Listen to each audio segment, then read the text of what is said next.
আসসালামু আলাইকুম। আপনারা নতুন গরু এনেছেন, গরু খাচ্ছে না। খুব চিন্তিত হয়ে যান নিশ্চয়ই। মনে আছে ছোটবেলায় আমরা একটা জিনিস পড়তাম।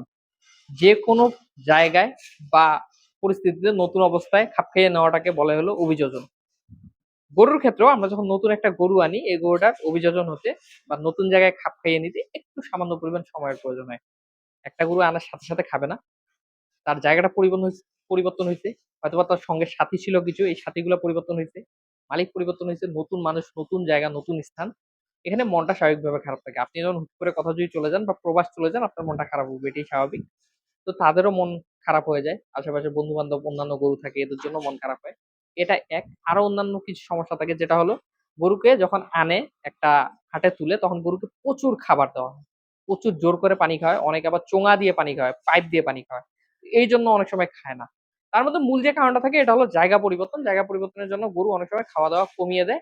তো এটা থেকে চিন্তিত হওয়ার কিচ্ছু নাই। আপনারা গরু আনার ৮ দিন ১০ দিন হয়ে যাওয়ার পরেও যদি গরু একেবারে না খেতে চায়, তাহলে আপনারা সেই হিসাবে ট্রিটমেন্ট করতে পারেন রুচির জন্য। বাট ১ম দিন, ২য় দিন বা এরকম ১ সপ্তাহ না খাওয়াটা অস্বাভাবিক কিছু না, স্বাভাবিক ব্যাপার। এছাড়াও কৃমিমুক্ত করলে গরু কম খেতে পারে। যেটা নিয়েও আপনারা চিন্তিত হন, এটাও চিন্তিত হওয়ার কিছু নেই। কৃমিমুক্ত করলেও গরু কম খায়, এটাও স্বাভাবিক। বাট কৃমিমুক্ত করার পর লিভার টনিক দেওয়ার পর এটাও সমাধান হয়ে যায়। ভালো থাকবেন সবাই। আসসালামু আলাইকুম।